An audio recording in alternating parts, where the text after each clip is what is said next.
రైతు బంధు ఇస్తామని ఓట్లప్పుడు చెప్పినామా మనం? ఓట్లలో చెప్పలే. కానీ రైతులకు సేవ చేయాలనుకున్నాడు. రైతుల కోసం రైతు బంధు పథకాన్ని పెట్టిండు మన కేసీఆర్. అంటే మనం ఎన్నికల్లో చెప్పినవి చేసినాం, చెప్పని కూడా చేసినాం. 4 కిలోల బియ్యం ఉంటే 6 కిలోలు చేసినాం పేదలకు. కరోనా వస్తే 10 కిలోల బియ్యం ఇచ్చినాం పేదలకు. మళ్ళా గెలిస్తే ఈసారి సన్న బియ్యం ఇవ్వాలనుకున్నాం. కానీ వీళ్ళు ఉన్న బియ్యం బంద్ చేసినట్టు కనబడతా ఉన్నారు. వీళ్ళు వాస్తవాలు చెప్పాలి, వాళ్ళు ఇచ్చిన మాట నిలబెట్టుకోవాలి. కానీ ఇవాళ ఇవన్నీ కూడా గమనిస్తే ఏం కనబడుతుందంటే కాంగ్రెస్ వాళ్ళది ఇట్లా చెప్పి చెప్పి చెప్పి మెల్లగా పార్లమెంట్ ఓట్లు కాగానే అయ్యో మేము లంకె బిందెలు ఉన్నాయి అనుకున్నాం, కానీ ఈడ ఖాళీ బిందెలు ఉన్నాయి, ఇక మాతో కాదని చేతులు లావట్టేట్టున్నారు. వీళ్ళు ఏంది దేనికి తయారు చేస్తున్నారు? ఓట్లు అయిపోయినాక మెల్లగా అంత ఈడ లంకె బిందెలు లేవు, అంత ఖాళీ ఉన్నది, ఇక మాతో కాదు అని చేతులు లావట్టేందుకు ఇదంతా కథ వంటకం వండుకొస్తున్నారు. అర్థమైతే లేదా గాయంత మనకు? ఇప్పుడు ఓట్లు ఉన్నాయని చెప్పారు అంతే. ఓట్లు కాగానే మెల్లగా చేతులు లావట్టు. ఇక్కడ మేము సెక్రటరియట్ లంకె బిందెలు ఎంత ఎత్తికినా దొరుకుతలేవు. ఉంటాయి అసలు లంకె బిందెలు? సెక్రటరియట్ లో ఫైళ్లు ఉంటాయి, కంప్యూటర్లు ఉంటాయి కదా. లంకె బిందెలు ఆడుంటాయి మెదక్ కిల్ల పొన్ననో లేకపోతే గట్లా ఏదైనా బూత్ బంగ్లాలో పాడుపడ్డ బంగ్లాలలో రాత్రిపూట చదువుతుంటారు కొంతమంది. అవునా? మరి ఈయనకెందుకు అనుమానం వచ్చిందో నాకు డౌట్ వస్తుంది. ఇవన్నీ మనకు అర్థమవుతున్నాయి ఈరోజు.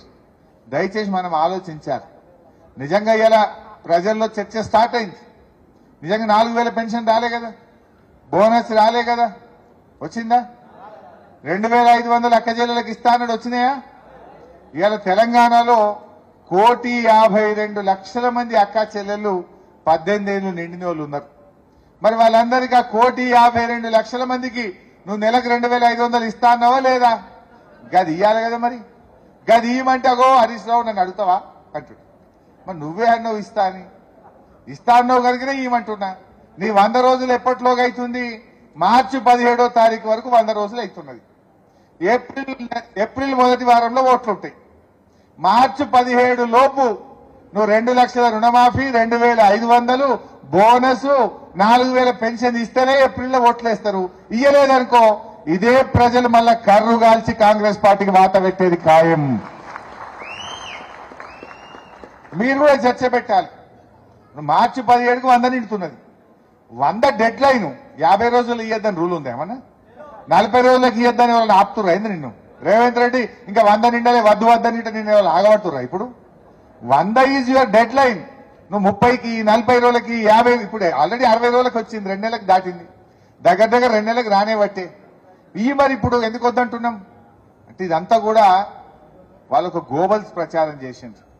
బడ్జెట్ సరిపోదని తెలిసి కూడా, బడ్జెట్ లేదని తెలిసి కూడా ప్రజలను ఆశపెట్టి మభ్యపెట్టి ఇవాళ ప్రజలను మోసం చేసినటువంటిది ఇవాళ కాంగ్రెస్ పార్టీ.